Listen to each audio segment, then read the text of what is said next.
Hello, hello! Today, I'm going to be transforming a common household object into a magical girl. The object I'm going to be using today is... drumroll please.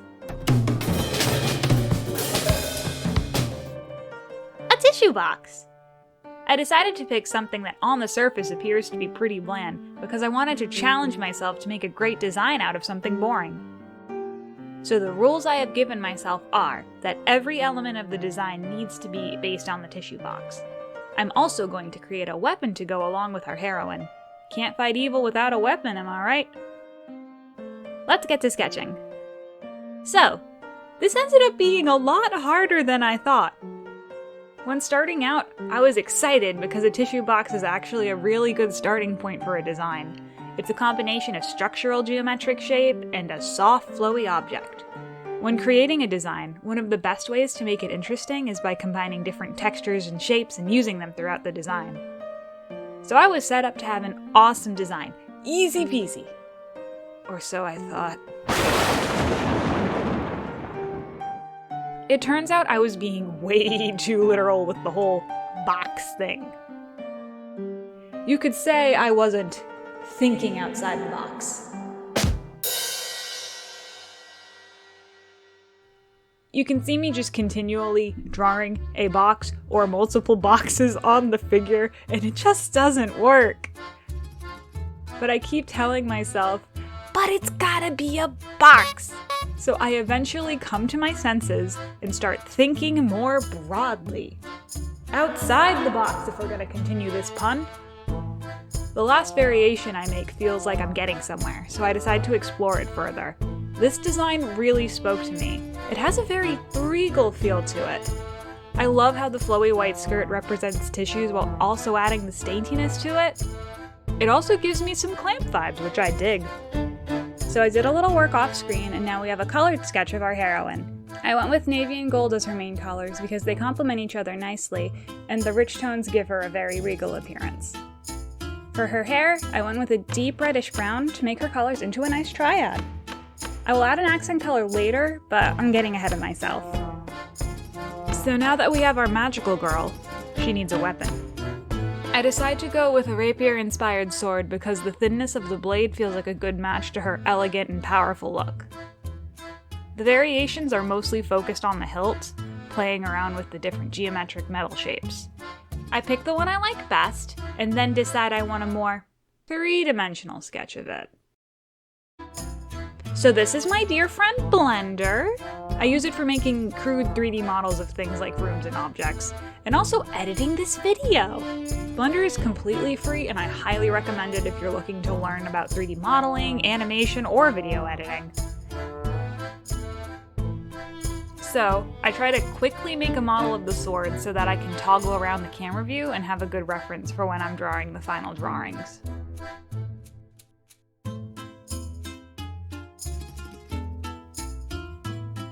And now it's time for the final sketch. I want to do more of a character shape this time, so I sketch a ton of different things at first. I eventually just narrow it down to a front view, a back view, a profile shot, and a hero pose. It takes me a while to get there though, because I didn't have a solid game plan before going in. I try to make my sketches super clean, because I know what lies around the corner for me will be brutal. Oh, line art. Sometimes I find it the most relaxing things. And others it's this looming beast that intimidates me. This time it was the latter.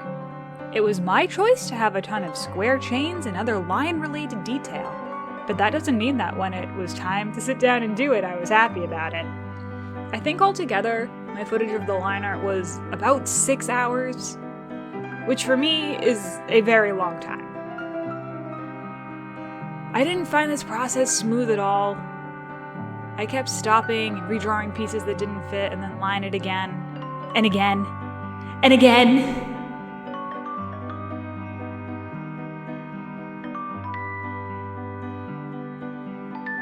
Something I did find helpful was using a ruler. I usually just use the straight line shortcut in Clip Studio, but I felt really detached from the drawing, so I found using a ruler on my tablet screen to give me a much more organic feel.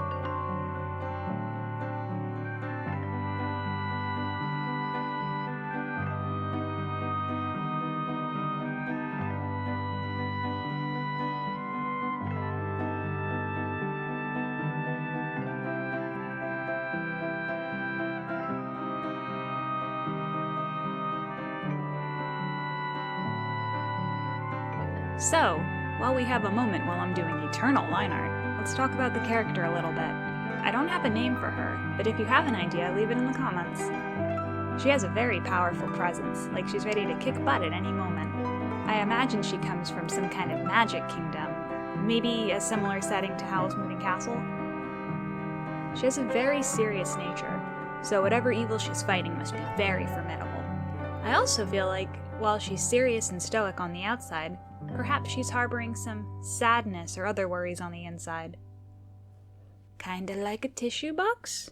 Structured and sturdy on the outside, but delicate and soft on the inside. See what I did there? Alright, I'm done being silly for now. Let's get back to the montage.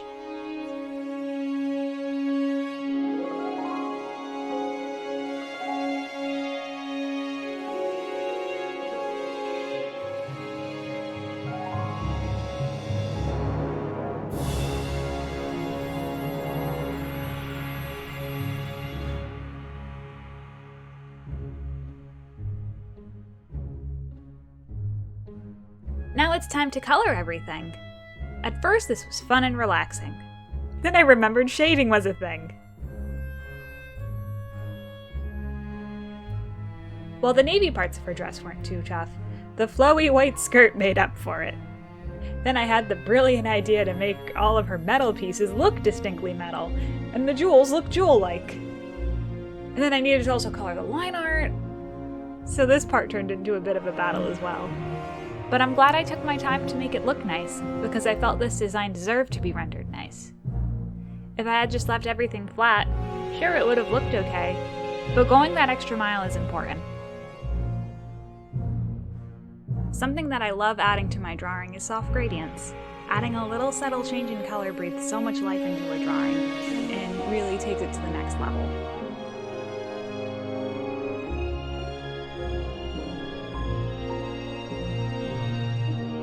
For shading, I just use my old reliable dark magenta for everything.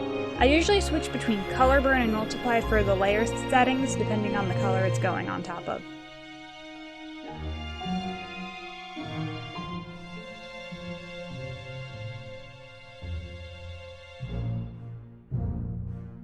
I decided to add some extra details on the border of the page just to spice it up a little bit. I worked on this project in short bursts over a few months, so I guess during one session I had the urge to add some more decoration. But it can also cause you to forget what you had been working on, so you end up jumping around a ton in the recording.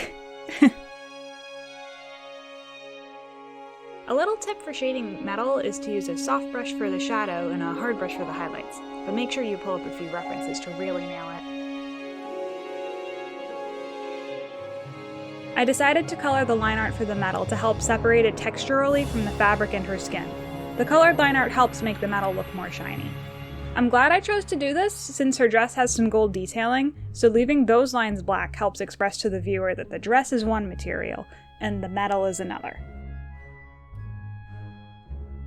I saved coloring the sword for last because I wanted to warm up my metal coloring skills with the details on her outfit.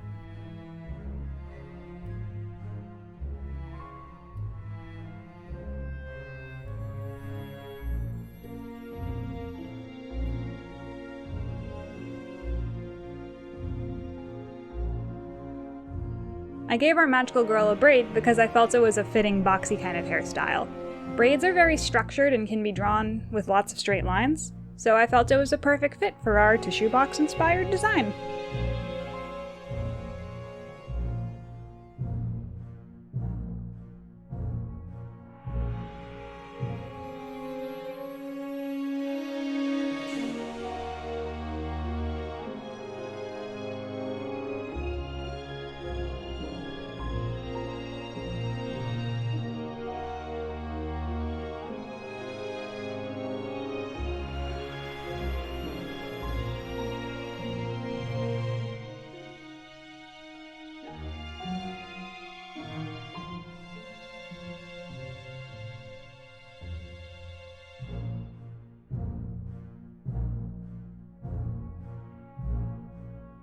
Coloring gemstones is something I find really fun.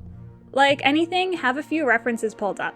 There are so many different cuts and textures to gems and crystals, so having a solid reference for what you're looking to create is important.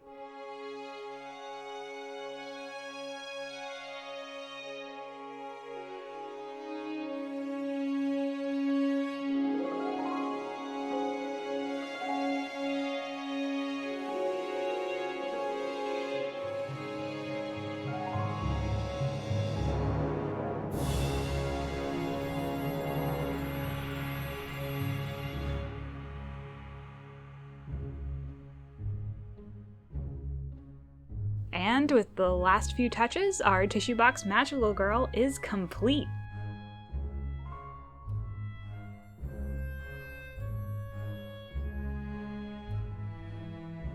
So after several months of work, we have our finished Magical Girl.